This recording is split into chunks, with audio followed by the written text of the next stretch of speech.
What's up, queens? Welcome to the Female Dating Strategy Podcast, the meanest female-only podcast on the internet. I'm Ro. And I'm Savannah.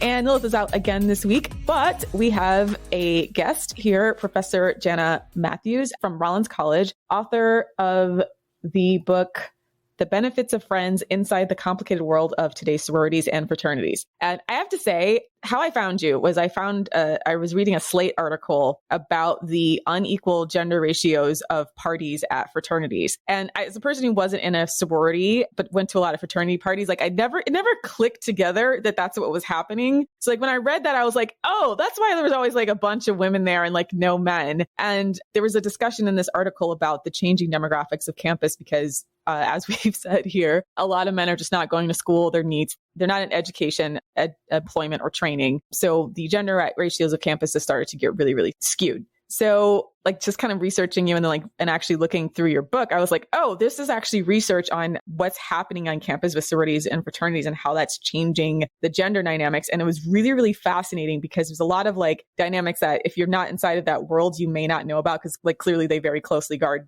a lot of the information, but also because like dating on campus, even if you're not, if you're in a sorority or not, is like hard mode. So I was really interested in anybody because we talk about this, like it is the one place where men clearly have the advantage in most colleges because of the fact that the gender ratios are so skewed now. The only consolation I like to say is that, okay, well, there's the military where it's the opposite. So like with our friend Elle from our other political podcast, where she was talking about there's so few women in the military that like then the gender dynamics are often in women's favor as far as like dating. So I'm like, okay, so maybe there's balance in the world. But what was really interesting about this book and why I really wanted to bring in the podcast, because I'm like, first of all, I have myself not having been part of a sorority, but also like not completely understanding what to do about the campus dynamics. Like this was a really, really good breakdown and fascinating breakdown of what goes on and then like what we can do about it. So welcome to the podcast. Thank you so much. I'm just delighted to be here and thrilled to have this conversation. Yeah. So I kind of wanted to start, I want to talk about some of the more lurid stories of this book that are really fascinating about what happens like with the dynamics of, first of all, getting recruited in a sorority, and then like how the sororities end up reinforcing a lot of the toxic behavior of the fraternities. Yeah. Okay. I mean, so I can definitely start there. I think to back up a little bit, I mean, as you said, there's women outnumber men on campus about a ratio of 60 to 40. And that's not across the board. So I think at technical colleges, for example, the ratio will be flipped. But sort of just your average campus, there's about 50% more women than men. And as you talked about, anytime within a heterosexual dating community, the minority gender controls that dating script. And so heterosexual men have a competitive edge over women just in general. And it's not just college. So you think about the vibe of what it's like at a sports bar, and where there's always more men than women, and women are going to, in those kind of scenarios, are going to get a lot more attention and basically have her pick of who she brings home at night. And so fraternities, on the other hand, or college campuses are kind of in that reverse role where they're the gender minority, and so therefore they have the ability to call all the shots. You want me to talk a little bit about like how fraternities engineer the social scene? Yeah, let's start there then. Okay, yeah, sure. So fraternities engineer the social scene so they can have even more power, even though they already are, have a ton of power in that situation. And they do that through what I kind of call fraternity party population control. So one fraternity chapter will often mix with multiple sorority chapters at one time. So you'll go to a party and there'll be just the fraternity members in that particular group. And then there'll be just women from all over the place. And it's sometimes just even opened up to sort of all women, on campus are invited to those places. So that's one way. And then the other way is that if fraternities want to narrow and want to make that gender divide even greater, they will often take the men in their own chapter, the younger men in particular, so the freshmen and sometimes the sophomores, and they will basically take them out of commission by making them work during the event. So they're the designated drivers, they're picking up, dropping off, they're serving alcohol. They're not really in a mode by which they can interact with the other women. And so as a result, that's exactly why it feels like there are so few men and so many women at these parties, because there are. And they do that to increase the odds that they're going to find somebody who'll be willing to hook up with them.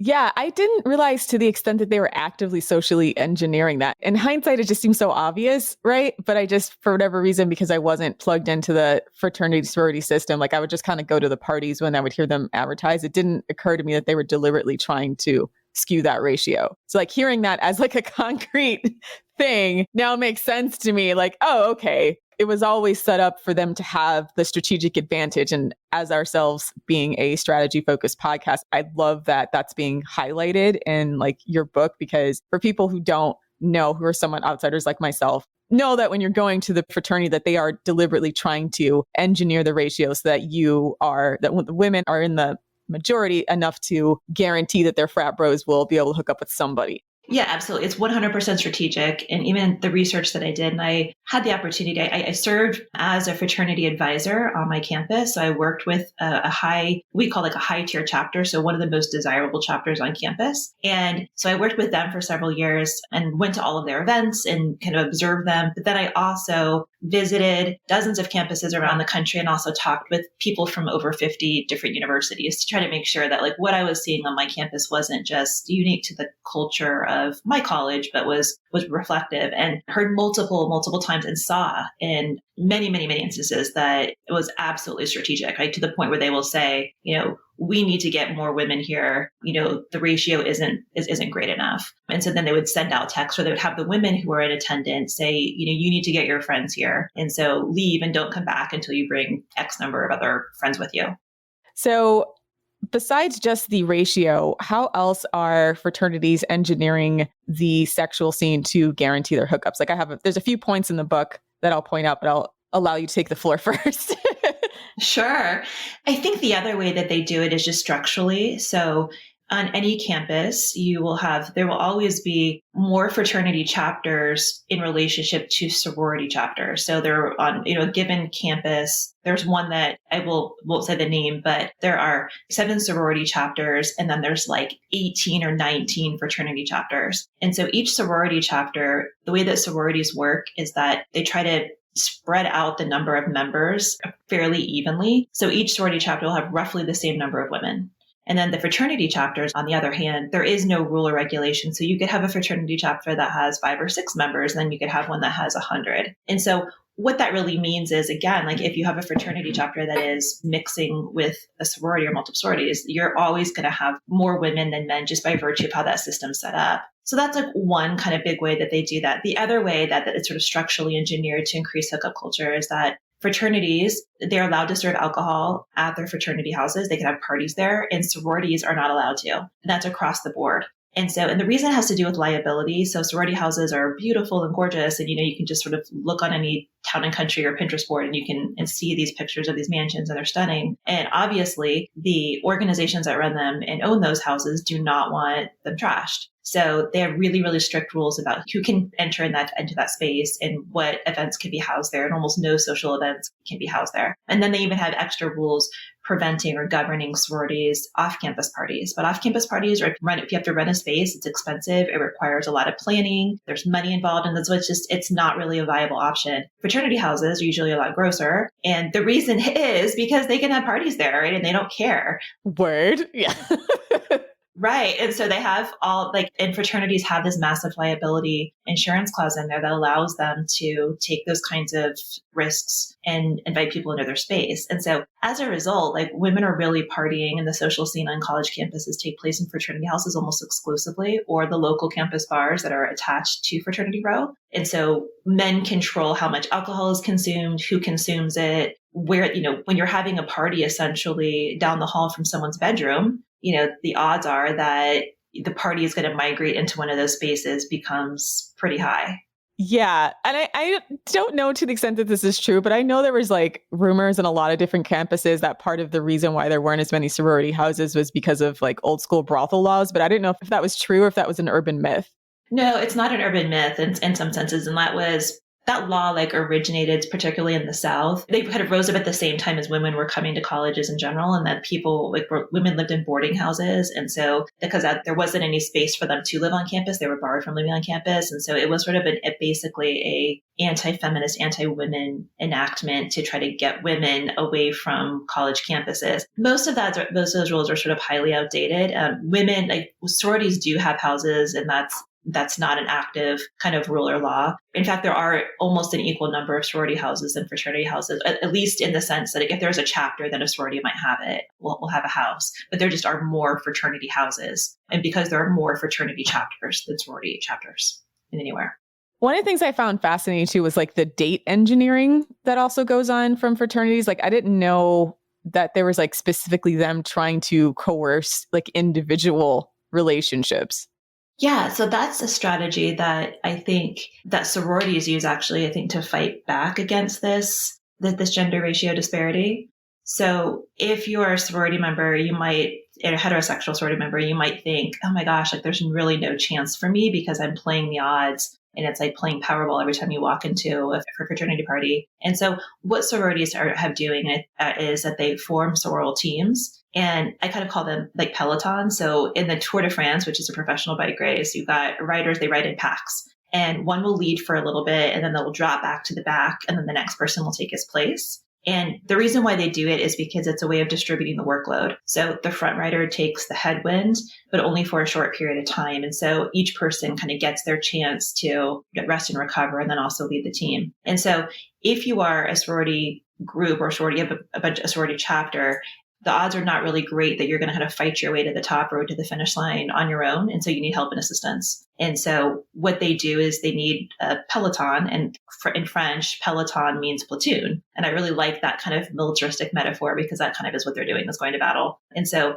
what they do is a sorority member will like claim a man, and they have to have some sort of evidence to prove that it's not just a far fetch, right? They have to be DMing, they have to be hooking up, or they have to have some kind of tangential connection. And then all the women mobilize to help assist that sorority woman make a connection with that man more permanent, whether it's, hooking up with his friends or sort of greasing the wheels, trying to put them in places where they can be together. And the goal is that if they can get that woman with a fraternity man at sort of a semi-permanent hookup partner in an ideal world, like a boyfriend-girlfriend scenario, then that benefits them because then they have access to that particular fraternity chapter. And so that's really sororities or sorority teams are competing not with each other, members of their own group, but they're competing with sororal teams from other chapters.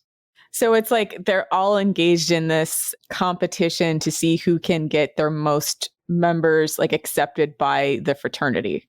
Yeah, right. And that's particularly true with the high tier chapter. So you as a sorority want to be paired with a high tier male chapter. And there might be 2 or 3 other sorority chapters who are kind of in contention, maybe have the same status as you, have equally beautiful women, everyone's sort of like hot and wonderful, and you want to kind of get your in with this one chapter. And so the best way to do that is to have as many of your members pair up or be hooking up with as many of that fraternity chapters as possible, and in doing so, blackball the other ones. Is there any like formality to the fraternities that have relationships with sororities? Because I know, at least among like Black fraternities, there's somewhat of a formality between a few of them.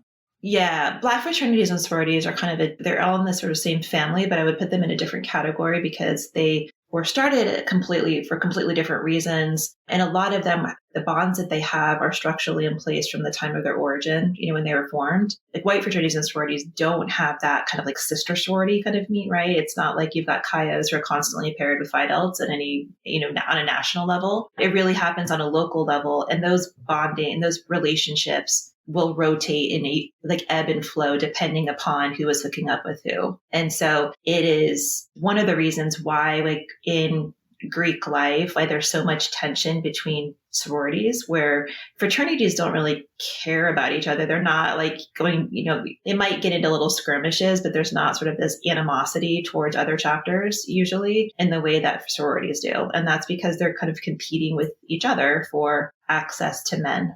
That's so interesting. So it's like structurally pick me. Oh, it's totally like, I think that's fascinating, right? So they're all pick me shows, just like in that level. Yeah. Well, like I said, it's different from like, at least for like a lot of Black fraternities, like they do kind of have like paired up fraternity sorority houses. And then also like there is tension between the fraternity houses. Like it's more like a gang. These guys like have their colors and there's a little bit more of like tension there, which I think balances the gender dynamics a little bit more than what it seems like is happening on these other fraternities. So that's fascinating. Like that's a completely different structural, like from the top down, like it already puts women at a disadvantage if like the connections between the fraternity sorority houses aren't already innate. And then it's completely dependent on like how acceptable the women of that particular house are in relation to the fraternity. And they can't even throw their own parties to subvert the power of the fraternities on campus if they wanted to.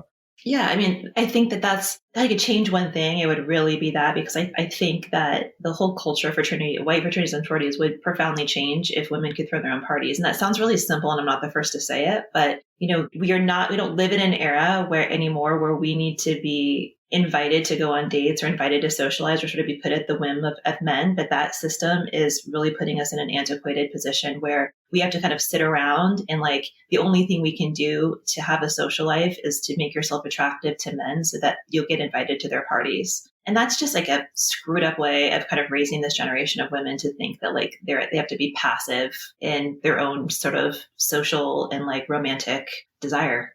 This puts like podcasts like Call Her Daddy in a lot better perspective, because I was like so confused by it. Honestly, I was like, why would anybody do this? Like, why would you fuck these guys just to go to their fraternity party? Because like, I'm like, couldn't you just do it? And like, because as a person who got invited to different fraternity parties because they were trying to skew that gender ratio, I was like, I think I pretty much went to all the same parties y'all went to, and it wasn't that big of a deal. But it's about like building the reputation of the house itself, and then like forging those bonds. So that dynamic, I think, I was totally missing that dynamic that like this book really helped fill in for me.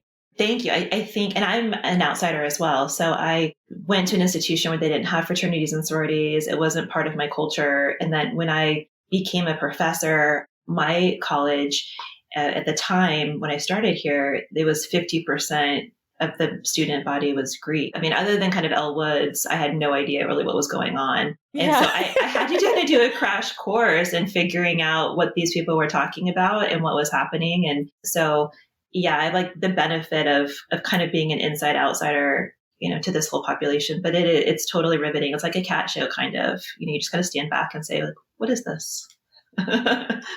Yeah, I would say I never got involved in sorority because I remember like asking someone like, oh, so what's great about being a sorority? Like what happens? And the woman that I asked was like, well, if you don't already know, then it's not for you. And I was like, okay, bitch. Yeah. Like, I don't care that much about it. Like, and that was pretty much the beginning and end of my sorority aspirations, because I couldn't get a straight answer about like why I wanted to be a part of it. And I guess I would be described as a goddamn independent, like the GDIs. Yes, exactly. You would. Basically, because I didn't know anything about it and I was just asking in earnest, right? And then like it was sort of like, well, if you don't already know, then you're not one of us. I'm like, okay, sure.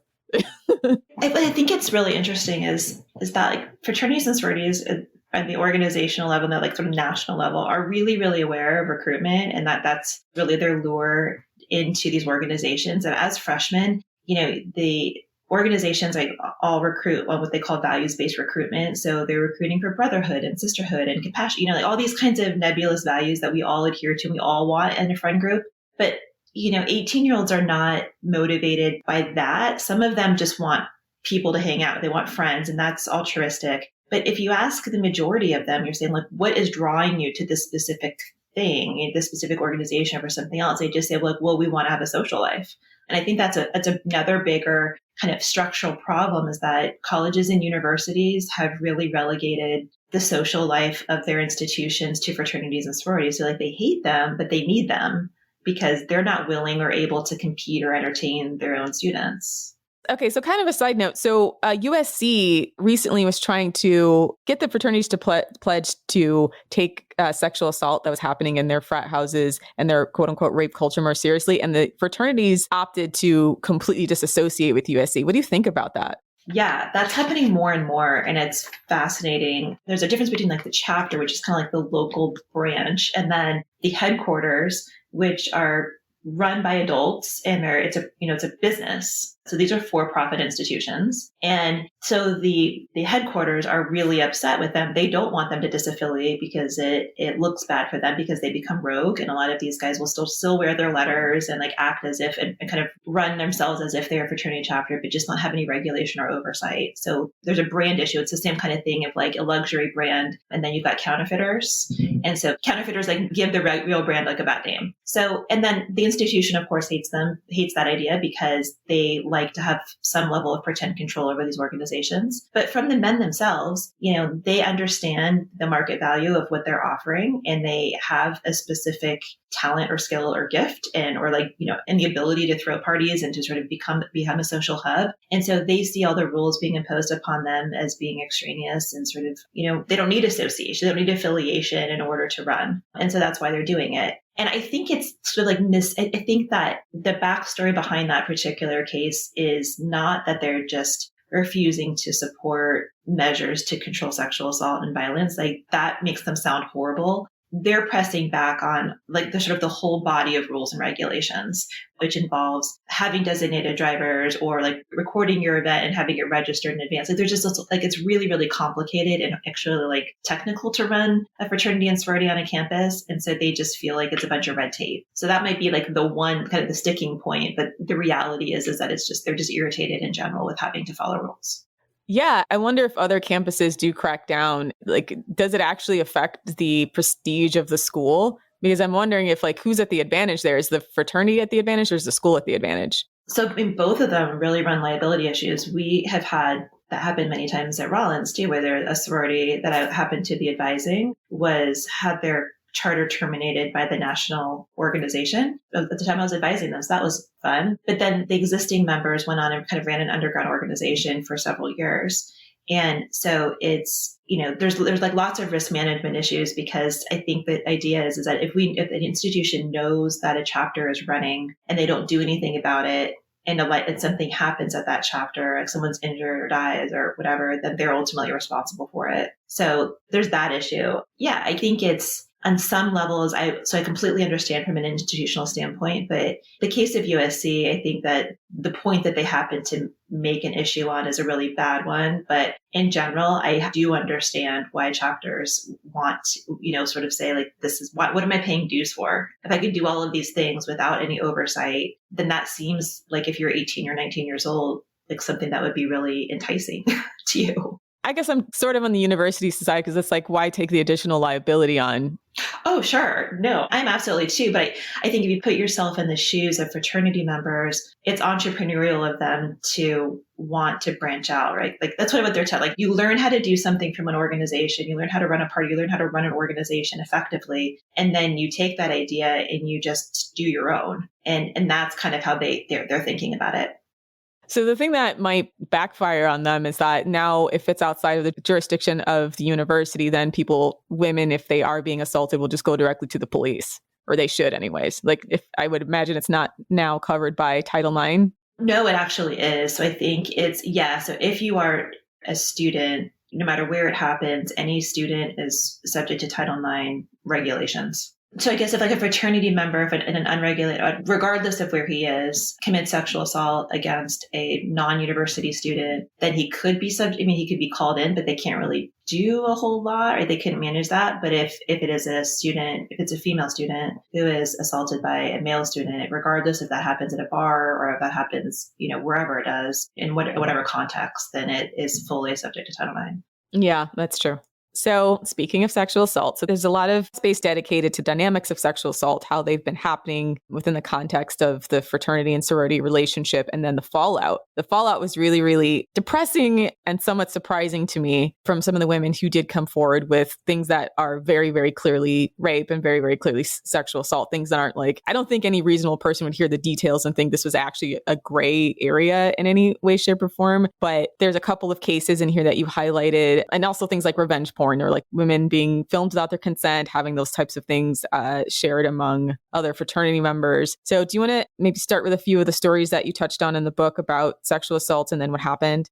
Yeah. So I think one of the ones that was most harrowing for me to listen to and have to engage with was a sorority member who, this is a really kind of metaphor for how these things like all happen, right? Was out drinking with her friends as most, but as you're wont to do. And then she went back to her apartment with a small group. And so she went with one of her female friends, another sorority sister, and her sorority sister's boyfriend. There's another guy with her, kind of rounding out the foursome. They were hanging out, watching a movie, had some drinks, and she just got too drunk. And so she went in her room and she just kind of said, I'm going to bed, guys. And then she woke up the next morning and realized that she had been very clearly raped, and kind of she reached out to me and kind of like walked her through that process of her options and tried to get her to go to Title IX, which is a sort of campus office that's helped to, kind of can walk her through some sort of like both legal options and options with the school, was really reluctant to do that. And I did, as a mandatory reporter, have to report her to Title IX, but she just chose not to follow up with them, which is also her prerogative and her right. But what she ended up doing is something that I saw kind of across the board that is just sort of standard operating procedure, is that instead of going to Title IX or to the police or to the school in any other capacity, she just turned on her friend and kind of blamed her friend for that particular incident. I mean, she was upset with the rapist, and of course, like, he should never have done that. But as she's deciding and weighing the options of who she should be most mad at and dedicate or sort of direct her ire, it landed on her female friend, her sorority sister. And it was the things that she was saying were, you shouldn't have left me alone. You knew how drunk I was. How could you let him come in? Why didn't you stop this? All those kinds of things, which are perfectly normal reactions. And, as that played out, and as I never included a story in here that I had not heard dozens of times to make sure that it wasn't sort of a one-off. But in that particular case, it played out like all the others, where it was, weighing the options of what outcome you want or what you need in that moment. Title IX and the police and any other sort of formalized reporting system is inaccurate and unpredictable at best. So you're putting yourself in a position to have to go do this reporting where it becomes largely like a he said, she said kind of thing. They're both drinking. There's tons and tons of reporting. Like, the women who go through Title IX the number of times that they have to retell their story in like sort of increasingly public venues is traumatizing and is really hard. And then the outcome on the other end is almost never satisfactory, which means like very, very, very few sexual assault cases get what they want and may need, which is an apology from the perpetrator, a legal resolution that makes them, provide any level of justice. But their friends, on the other hand, provide exactly what they need, which is allowing themselves to be blamed, emotional, crying, upset, apologetic. So I somewhat perceived it differently when I was reading it. So that seemed actually that aspect of it seemed to have evolved, because some of the earlier stories were about how these sorority sisters often just like immediately sided with the frat member. And that insofar as like there's been evolution on the conversation of sexual assault among sororities, it's been what you said, that like suddenly the sorority sort of issues an apology to that happened and then saying that we failed each other as sisters to protect you. But it also seemed to me like that the sororities are then running interference. Like, it actually bothered me, even though I think that's a great thing for them to do. I also think that there's a liability aspect of it where they're almost running interference from the fraternities being held accountable under Title IX or criminally. Yeah, I can give it a good example of that. So I mentioned several in my book. I had one happen to me just a few months ago where a sorority sister woman came in and reported a sexual assault. Again, sent her to Title IX. She actually wanted to work with Title IX, but in the process of it was, kind of consulting with her sorority sisters. And the sorority sisters were, like, oh, we'll take care of it. We'll take care of it. And so they were kind of conversing and engaging with the fraternity and the fraternity leadership. And the discussion there was, they came back and they said, well, the fraternity doesn't want you to report. They said that they'll take care of it internally. And so like, here's why you should consider that option. Like, if you recognize that if you report that we will lose that relationship and that they won't invite us to formal, we'll be seen as sort of like tattletales. Like, the school will never do a good job. This will be bad for all the fraternities and sororities in general. Like, it's like you're kind of ruining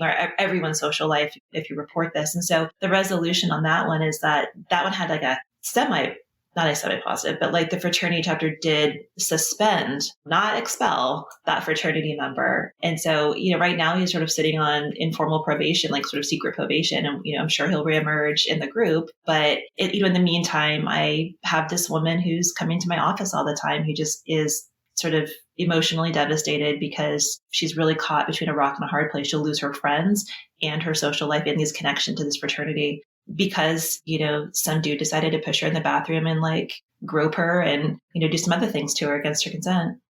Yeah, it's wild to me that like the language has changed to be a little bit more of a softer touch than like the flat out like, oh, this person's a slut and we're denying that it happened, to like, oh, we're going to like comfort you while coercing you to still behave in the way that we want you to, which is to like not report and not jeopardize a relationship with the fraternity. So that like, I just found that kind of like, I don't know, like kind of disappointing. It's like they're better at PR now, but they haven't like structurally changed the problem. Yeah, I would say that. So yeah, they're better at PR, but there still is sort of slut shaming that's going on. And maybe I think if we've acknowledged the fact that I'm seeing less of people sort of saying like, well, you're a whore, you're a slut because had sex, or you've had sex with multiple partners. It's more of just the denying of the seriousness of it, because hookup culture is really casual. And so it's like, what's the big deal? It's much more like, are you sure that aren't you reading too much into this? And like, it's that kind of stuff. It like, it didn't really mean anything. And so because hookup culture is casual, you shouldn't assign more meaning to it than it was. And so if you didn't want to do it, then like, we respect that. But also like, there's a lot of things we don't want to do that we didn't doing and we regret. And, it's this really convoluted and almost more damaging narrative than just calling someone a slut or whore. Yeah, that reminds me of the tits of the hour story from your book. That's basically the dynamic that they set up to explain like some of the, I don't want to call it smaller to minimize it, but like the things that are sexually coercive and clearly violations of boundaries, but may or may not have enough evidence for them to criminally prosecute it. Although like now there's revenge porn laws, but if you want to explain the tits of the hour story. Yeah. So fraternities, and this is not just a fraternity. I think you can definitely apply it to sort of male friend groups and even like female friend groups, right? We are on text chains, and there always have check chains or group me's within fraternity chapters, and Snapchat, right? And Snapchat. Before we get into the rest of the story, so I didn't know about Evan Spiegel, the CEO of Snapchat, that was also accused of there's some text messages that were revealed of him like peeing on some girl like in his sleep or something like that. And the fact that like the actual CEO of Snapchat was caught up in a lot of these activities where he was sharing, let's say, sensitive information about the women, and just kind of proves our point, which we've made like multiple times, that nobody but Skirts has Snapchat. Mm-hmm.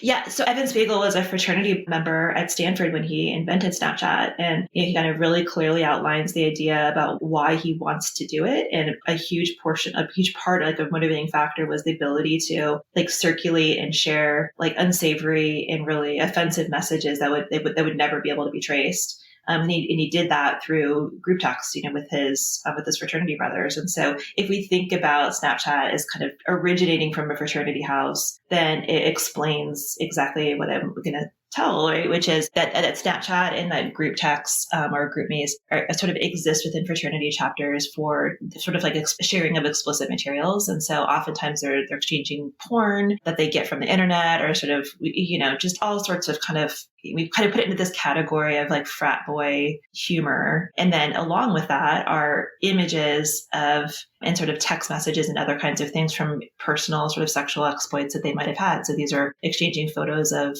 women while the women are sleeping, that they've just had sex with, and all sorts of other things. And one of the, I think, kind of most memorable stories that I heard from someone was it was a woman who had sort of like a regular hookup, and like after that relationship ended, she was sent these images, or this video of her giving a blowjob to her old hookup partner, and that video had been circulated or was circulating in a group chat in that, in that fraternity chapter. And so she was really upset about it and went to the fraternity and just said, I sent this video anonymously. I know that you guys were circulating that. And they admitted that they had it and that they were circulating it. And they just said, it's not a big deal, right? Like, you don't understand the amount of content that kind of goes through this group chat. And so they described it as being kind of, this is sort of the tits of the hour kind of thing, where you were one of dozens of women or sort of videos like in that vein that we saw that day. And like nobody really put any weight or value on it. And that was sort of the explanation. Which, okay, was that supposed to make her feel better? Like, yeah, I know. Like, your tits are mid, sis. Sorry, we didn't look at it that much. Like, what? Yeah, there was another one, and I actually didn't see it, so I can't verify it, but I've heard about it from like many, many of my fraternity men. There was this is a slightly different, but there was a guy who had like a painting of him having sex with two other sorority women, like very specifically detailed, like had hung it up over his bed, and had that like hanging in his room for 2 years. And again, I think you can sort of say like bad humor, like horribly offensive, but also just think about what that does to both the women who are featured in that painting, but also anybody who happens to see that painting. It's changes and impacts them and the whole sorority community, frankly, forever. Yeah. I mean, it's disappointing because it does feel like the way that they're constantly able to subvert what should happen when you're allegedly in a sisterhood, which is like banding together to assert power in that situation, is like if they have blackmail material, then they can also, sort of sow discord where like women are more scared to speak out because they don't want that kind of stuff shared. So it's like they're constantly creating an environment where they either can skew the ratio in their favor, blame the women if anything untoward happens, and then get blackmail material. So even if they get a little bold, then they can threaten them in some way. Yeah. And I think when you have the existence of those kinds of group chats, there's this pressure that in order to fit in as a fraternity member, then everyone has to be an equal contributor to that. So you can't just be sort of the passive, like, well, I'm going to receive all of these images, but I'm not going to like contribute anything to this golden pot. And so what it does, I think, is it turns people who would normally find this behavior offensive and like reprehensible. Like I would say that most men have probably had a conversation with their parents, at least I would hope, where the parents say like, you don't do this, this is wrong, like blah, blah, blah. But you get in an environment of groupthink when everyone else is doing it, and suddenly some of these things feel like good ideas, or don't feel as harmful as they might have or would have, because it's sort of within this insular environment. You think it's never going to get out. It's not that big of a deal. Everyone else is doing it, and I think it's sort of the failure to think reflectively about sort of the larger implications of what they're participating in and how they're impacting other people and themselves, frankly, is sort of frustrating and disappointing, to say at least. Have you heard, I mean, at this point, there's pretty strict revenge porn laws, both state by state and on the federal level. So have you heard of this being cracked down upon? Yeah, in the state of Florida, there's actually a case that's going through right now. And there was also one that was settled recently, and it was a sorority woman who was dating a fraternity man, and she actually had, she had sent him some nudes while they were dating, and then like when they broke up, he circulated them in the fraternity group chat. She found out about it, and that case settled, and I reached out to her for a comment, and she was not able to talk because of sort of the legal terms of that settlement. But so I was able to kind of report on what I was able to get access to through public record laws and through other kinds of things. But yeah, again, you think about, we might have laws against revenge porn, but how many people have the luxury of actually pursuing a case? And we're talking about tens of thousands of dollars. And so that really, and not only that, it's multiple years and a lot of emotional stress. And so that's essentially what all of these cases really are sort of depending upon, is that, sure, it's wrong, it's criminal, but the odds of somebody actually pursuing a case against you are very small. The risk is very low because it's just that the legal system is not set up in a way to reward swift justice. Yeah, I copied this passage from your book about the top reasons women gave for not reporting their assault, and respondents in this survey were allowed to select more than one response. One was the decision to handle it themselves, 48%. The belief that the incident wasn't serious enough to report, 47%. The individual felt embarrassed, ashamed, or that it would be too emotionally difficult to report, 41%. And the individual didn't believe that the support resources could help them, 21%. And that they didn't want to get the perpetrator in trouble, 24%. Yeah, I think the last one is actually really important and probably underexplored too, is that, and be careful, I'm not making blanket statements here, but when you're accusing someone of something, whether it is just anyone, but particularly if you're part of a friend group and your status within that friend group is contingent upon good relations with somebody else, you feel really reluctant. You want to say something and you want to complain and you want relief, but you also don't, because you feel bad, like you don't want the person to get into trouble. And so if I had like $1 for every time somebody came into my office that said, I have been sexually assaulted, but I'm really worried about reporting because I don't want I don't want my assailant to get kicked out of college. He's a senior and he's worked really hard, or I don't want him to get, removed from like whatever sort of privilege that he might have. And I will always let it pause. And I turn to them and I say, why? Right? Like why, right? Why don't you want this? And it's like, well, I mean, and I said, so it's okay for you to have emotion, to be in a state of like sort of permanent emotional distress and to have to go to counseling for years and to be leery of men and sort of not have a sort of a dysfunctional social life or sort of emotional health for inevitable, some sort of period of time, but you don't want to cause an inconvenience to him because of a choice that he made. And so it's like when you put it that way, right? I'm like, yeah, but oftentimes it's still, there's so much pressure. It's so much easier just to sort of let it go than actually do something about it. And I am deeply sad that that's the case, but I also, having seen it enough and worked with it enough to also understand and not judge women for not doing that. Like, it is so delicate and so hard. We've listened to countless women who have done it by the book, and just the police force in general has not been female friendly. So even if you do everything by the book and you think this person should be prosecuted, the chances of that person facing significant consequence are low, and they'll gaslight you and blame you every step of the way. So that is its own trauma, right? Like, going against an institution that you previously believed existed to protect you and then learning that it doesn't is really, really traumatic in itself. Yeah, I think it's like learning that when you work for a company that HR isn't working for you, it's working for the company.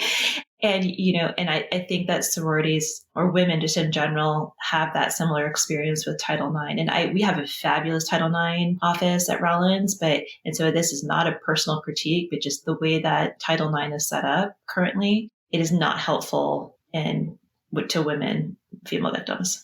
I mean, this is kind of a side note, but what's occurred to me in recent years is that we have very little language to describe the various kinds of rape. And so what happens is sometimes it's just hard to articulate all of the factors that are going into the coercive behavior outside of what happens to women when it's complete forcible rape. We've started to build that language, things like being intoxicated and some guy taking advantage when you're intoxicated, these other kinds of rape that are not just forcible rape. So then if you're going to, how do you describe to someone, and I think this would happen in one of the stories that you had in the book, what ended up, I think, making her rape case compelling is that during the court, she went on a date with this guy willingly, and then he starts to get aggressive with her sexually. So then she agrees to have sex with him so he'll stop being aggressive. But then he just outright punches her, completely physically assaults her, and leaves enough evidence so that she can file a criminal complaint. But any other context, if she wasn't left with marks, he could argue she consented, right? Because he could argue to her that you consented, because she did consent because she was trying to get him to stop being violent towards her, right? Or stop scaring her. So how then do you go and have the language and be I consented, but it was under threat and duress, or I felt threatened and duressed in that situation?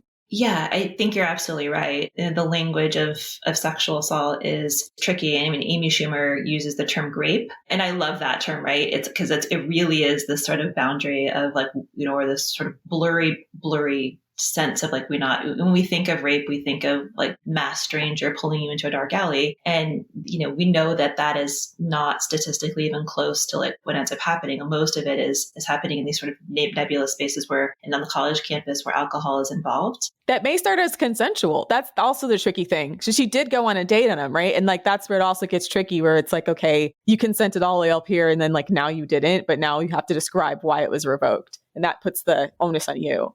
Yeah, absolutely. I think the way you described it as being this sense of being propositioned or sort of being pressured so much and being in a state of inebriation, you're probably tired, exhausted, or you just want to it's just easier just to give in than to actually sort of push back forcibly in those instances. And then, I think that those are complex situations, but, obviously I don't think it's any excuse. It doesn't change. The emotions are still the same, right? If you're not a willing partner and you say no, no means no, and your body can say no too. And that has to be respected. Yeah, it requires such an element of trust because, you have to you can consent to a guy sexually and then they can turn out to be a psychopath that punches you in the face, right? That's the kind of thing where somebody could big up all her text messages prior to that encounter and be oh, you were totally down to have sex with this guy. What happened? And basically deny the idea that she didn't already want it, right? That's so tricky because men take advantage of that situation because of how difficult it is to prove when somebody's violating your boundaries in the moment. Yeah. I don't have any really great answers for that. I think it's within the one thing I will say, and this is not in defense of fraternities but it's sort of just to provide a nuanced perspective, is that, statistics on sexual assault and on rape are really, really hard to get access to in large part because we don't have a firm definition other than forcible penetrable intercourse, which is very clear. Everything else just feels murky or it feels it's tricky.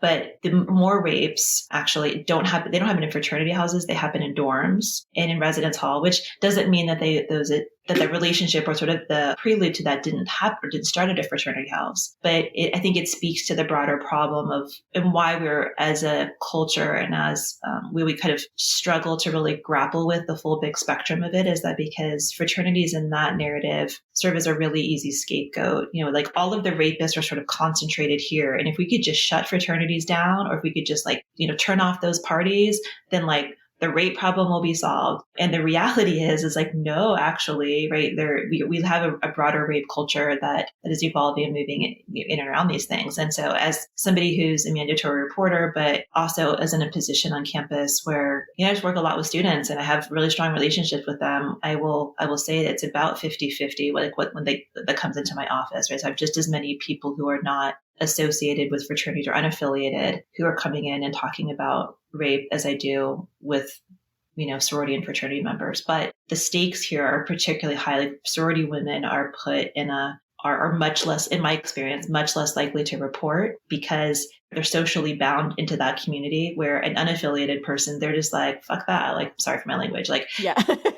Like they don't care, right? Right. Yeah. They're like, I don't care. Like, I have no relationship to you. So it's just like, you're not like, my friends are still going to like me if I report this. So I think that there's a special danger for sorority women. Yeah. It's sort of disappointing because I think obviously they all try really hard to present the image like this is a sisterhood. We've got your back. We're your friends for life. And then when just reading through your book and also talking to it's interesting because actually in some of my friends' cases, that was very much the case. And then other friends that they're basically, I can't stand any of my sorority sisters. And you start to realize how loose those and flimsy those bonds actually are. So I feel like the aspirational model of a sorority of actually being a female-based sisterhood where they exert power would be great if they actually exerted power, if they actually did that instead of trying to spend so much time being pick-me's to the fraternities. Yep. I think you're absolutely right. I think that the whole structure, the way that the fraternity and sorority system is set up, it really puts women at a disadvantage. You don't really give them a fair shot to really magnify and do what they want to do. I think if, for example, if sororities could exist independently without a fraternity structure, then I think they would be great. They really wouldn't need to compete with anybody. They would really be sort of generally focused on themselves and on sisterhood and bonds between women. But because of the way that fraternities are structured, it puts them in competition with other sororities, but then internally it also creates a level of hierarchy, with themselves. And so, I think it's hard to be a college student. You're emotionally developing, your brain's not fully developed. And so, and a lot of people that age, students feel the need to share everything, every emotion that comes to their mind. And that doesn't usually end well. And so it's hard, it's emotionally taxing to be between the ages of 18 and 22. So it's a chaotic moment in your life in general, but that it's a perfect storm to kind of have it be a really negative experience.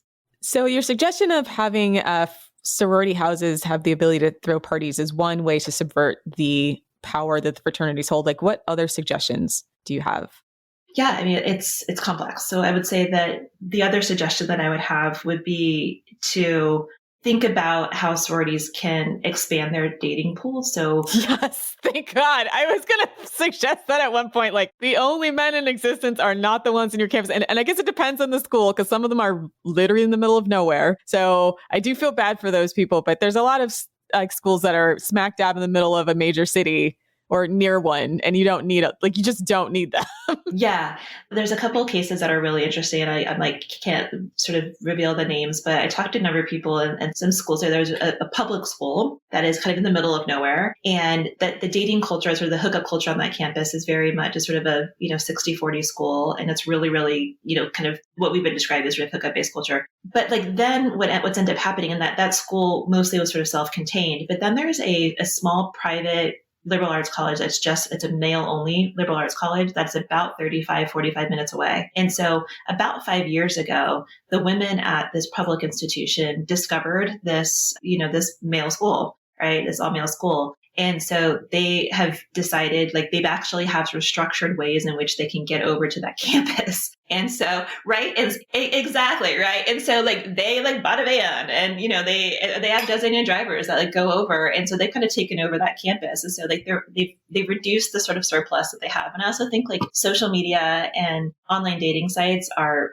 also offer a sort of a wider picture, or sort of expand the dating market. But I think some of my women will say that like the dating market is expanded to undesirables, and so that's not really helpful. And so I think like in theory it sounds great, but in practicality, right, it becomes a little bit more tricky. And then also part of it is just, what I always tell my sorority women is just to not to be a pygmy-sha. And I think it's just like grow into yourself. That sometimes, and this sounds awful, but it can be really, really hard to not chase after and feel to kind of do what everyone else is doing. But if you like really grow and develop yourself, like, and think about like college doesn't have to be the best 4 years of your life. It doesn't have to be the moment where you are the most sexually attractive and desirable and have the best kind of social life. For many of the most successful and amazing women that I know, college was kind of shitty and awful. They struggled socially, and they didn't have, because they didn't have the desire or the ability to kind of chase that. And then as they've grown into their 20s and early 30s, it's just like they control the world. And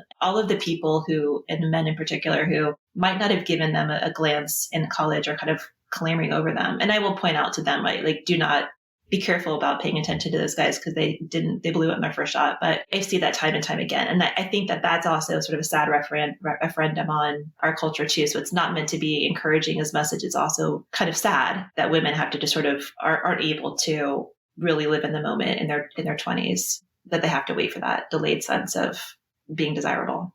Well, I would love to, as a sexual strategy, and I think this is something that FDS will try to tackle, is like, because realistically, if you're free of your parents the first time, like you want to experiment. So I feel like it's hard to tell them like, don't do any of this, kids. It's going to be better later, because they said that in high school, and like, so you're just, by the time you get to college, you're somewhat jaded of that like message that like, oh, wait till you're older. But find a way to like allow them the space to party and sexually experiment if they choose to sexually experiment in an environment that's not going to absolutely brutalize them for it. But the fraternity sorority environment brutalizes them for that, right? So it is like, they're not verbally slut shaming them, but they're creating an entire structure by which they're either being totally exploited or, like I already said, brutalized because of their, I think, very natural inclination to want to sexually experiment. You raised a really good point there. I think that like it's really interesting. So most institutions that have fraternities and sororities have housing for them. There is a growing number, and actually it kind of depends on where you are regionally, where they don't have, like, the institution, or for whatever reason, do not allow fraternity and sorority houses. And so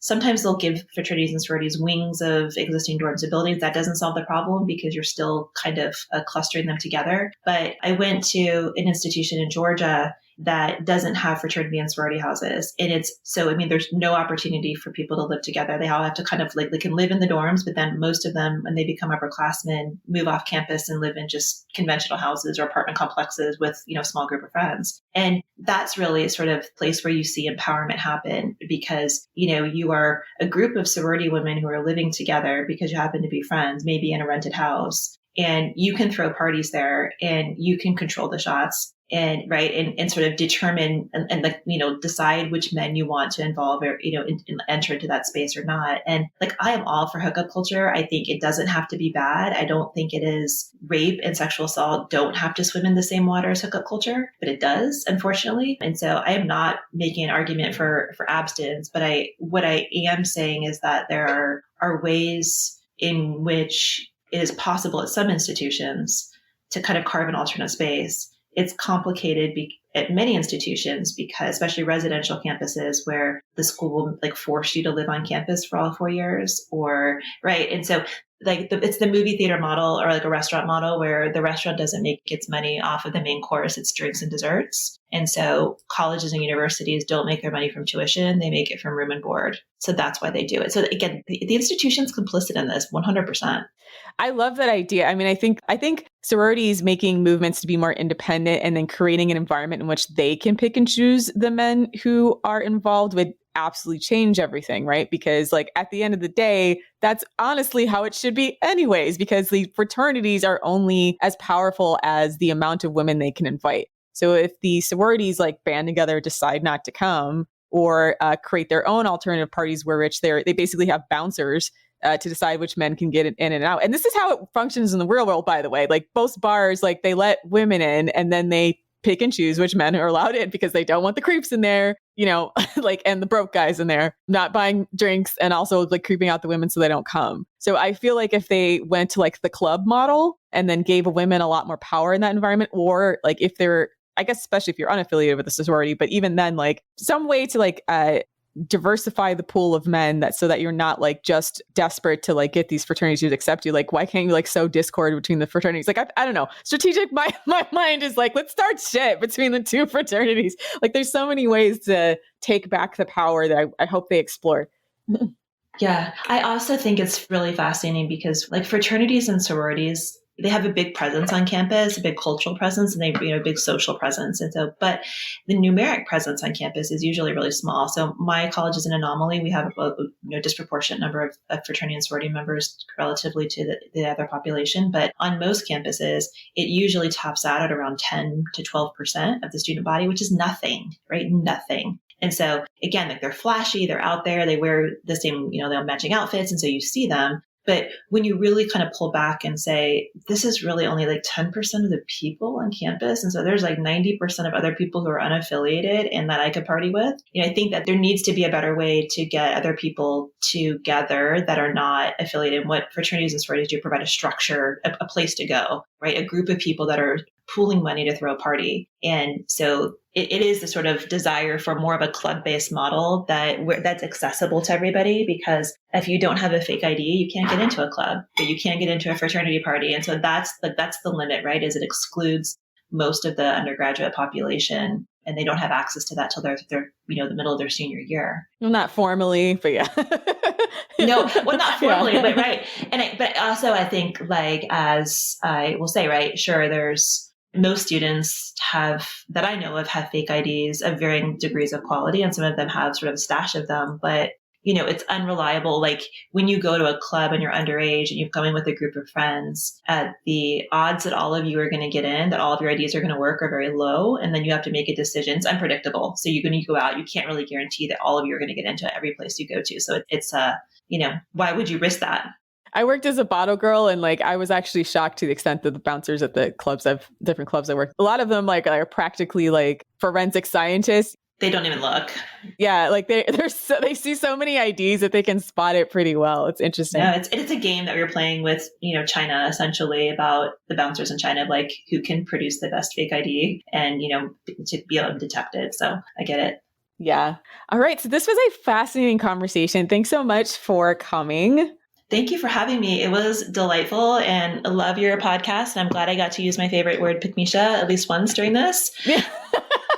Right? Didn't get to use AFC, but you can add that in later. So this is a great book. So the book is The Benefits of Friends Inside the Complicated World of Today's Sororities and Fraternities. A really, really great read. Really, really fascinating, insightful. And I hope anybody who's in college who's listening to this take something away, that they don't have to be powerless in that environment, because it can really feel like you're powerless in that environment. And like now that I think Jana really beautifully explains the dynamics that are working against you, you can strategize how to take back your power in those environments. So I think that's our show, right? So yeah, that's our show. Check us out on our website if you want to discuss this episode, thefemaledatingstrategy.com/forum. Also follow us on Twitter @fem.strat. Actually, I should have asked you, can I follow you anywhere, Jana? Yeah, you can follow them on my Instagram. Yeah, LinkedIn. They can look on my website, and definitely shoot me an email. The email is jmathews, JMAT1THEWS @rollins.edu. You can find the book on Amazon, but I would love to hear from you. Yes. And you can also follow us on Instagram @_thefemaledatingstrategy, and follow us on Patreon, patreon.com/thefemaledatingstrategy for weekly bonus content. Thanks for listening, Queens.